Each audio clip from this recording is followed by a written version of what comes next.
ยู่แล้วโอ้ลงแล้วเดี๋ยวดิถ้าเบิ่งเขาเจ้าสิยู่ต้นไม้ยู่ไอ้ต้นไม้มันขวางลงไปเป็นต้นมะเดื่อต้นไม้ใหญ่ต้นมะเดื่อใหญ่เขาเจ้าเฮ็ดทางมาเฮ็ดทางใหม่เด้ต้นไม้ตัวนี้แหละมันวังเลียเนาะวังเลียตรงนั้นวันนั้นเป็นวันไกลๆกับรถเป็นทางขึ้นฟูพอดีวังเลียอะไรแต่ทางมันเปียกอยู่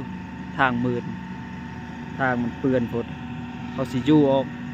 ให้ทางมันทึกเลียดพอเรารู้ฝนยามอะไรต่างแถวนี้ก็เปื้อนฝนต้นไม้ตัวนี้ไม่ใหญ่เลยมันฟังเลียดหมดเลียดซ่องหัวตอนนี้เขาเจ้ากำลังขุดหากมันแล้วจึงสียู่เบิ่งว่าสิยู่ลงบ่เขาเจ้ายู่เถื่อนึงแหละแต่มันลงเป็นห้วยว่าเขายู่มือกวนตอนยังบ่ทันอะไรขุดหาเบิ่งว่าตอนที่เขาเจ้าขุดแล้วสิยู่ลงบ่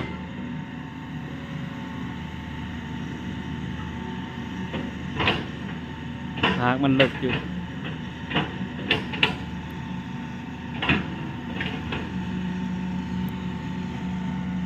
ทางตะดิเปื้อนต้นท่านแต่เห็ด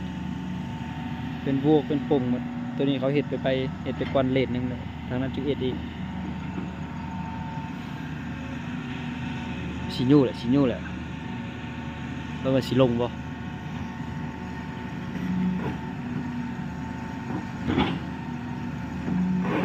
โอ้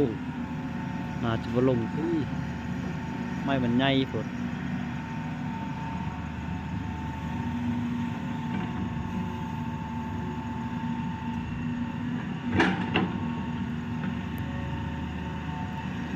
ต้นไม้ไม่ใหญ่นะกวาดเขาเจ้าชิญูเขาเจ้ากาลเฮ็ดพิธีเอาหมอเอานั่นมาเซ็ตมาเสิร์ฟต้นไม้ใหญ่เขาเจ้าก็ต้องเฮ็ดพิธีก่อนถึงชิญูลงถึงสิตัดเจ้าขุดเองยังยู่บ่ลงหางมันเลิกดิต้นไม้ใหญ่ครับนี่หางน่าจะเลิกใหญ่ก็ลดประมาณ4-5 เทื่อผู้ว่าจักปีแหละมันจึงสิใหญ่ซำนี้ต้นมะเดื่อ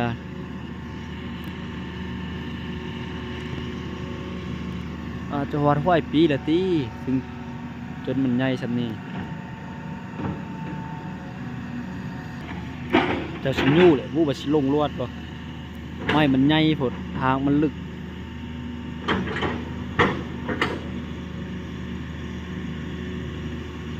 ขุดลงไปเลิกแต่เบิ่งลิ้นที่เขา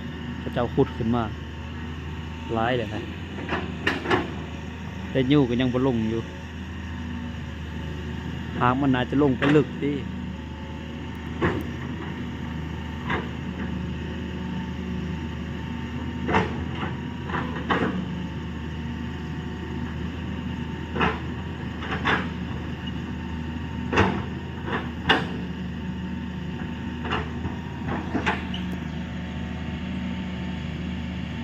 ต้นมะเดื่อนี่ก็ใหญ่บ่ว่าจักปีเด้อเพราะมันสิใหญ่ได้ซำนี้คือสิหลายปีเติบอยู่แต่ข้าเจ้าก็จำเป็นต้องเลยเอามันลงเพราะมันฟังแลดทางโพดไทยบ้านอยู่นี่เขาก็เห็นดีให้เอาลงข้าเจ้าจึงเอาสิเอาลง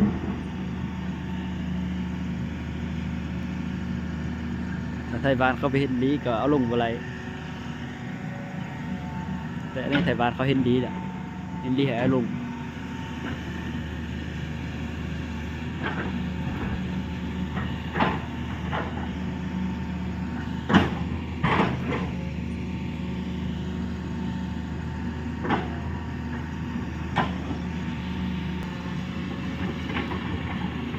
รู้สึกว่าต้นมันสิเริ่มสั้นเนี่ย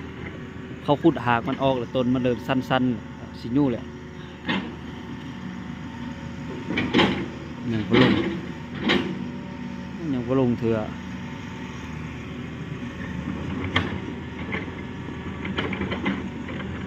ต้นใหญ่พดขุดลงไปลึกซะนั่นก็ยังบ่ลงหางมันลึกพด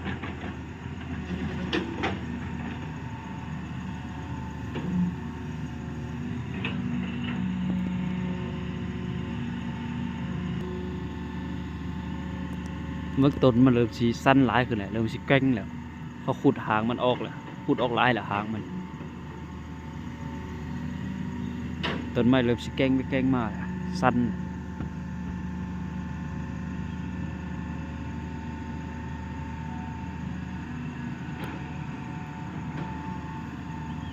น่าจะอีกบนรถอีกจักหน่อยมันน่าสิลงแหละต้นไม้เริ่มสีสั้นหลายแล้วเบิ่งใบมันเริ่มสั้นแล้วมันมีลมแต่มันสั้นเนาะเขาขุดหางมันออก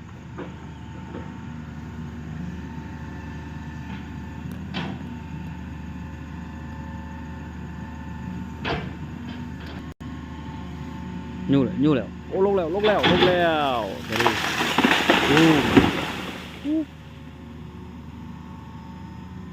เขาขุดหามันเอาเมิดแล้วยู่หน่อยเดียวก็ลงไปอยู่หลุมแล้วตัวมันเรือใหญ่ยู่หักลงไปแล้วบึกหลุมมันหากที่เขาเจ้าขุดออกหลุมกว้างอยู่เลยพุ่นเนาะ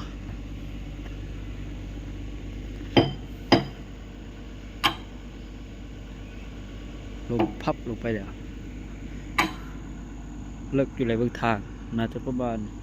5-6 เมตรอะไรมันลงไปเลิกอยู่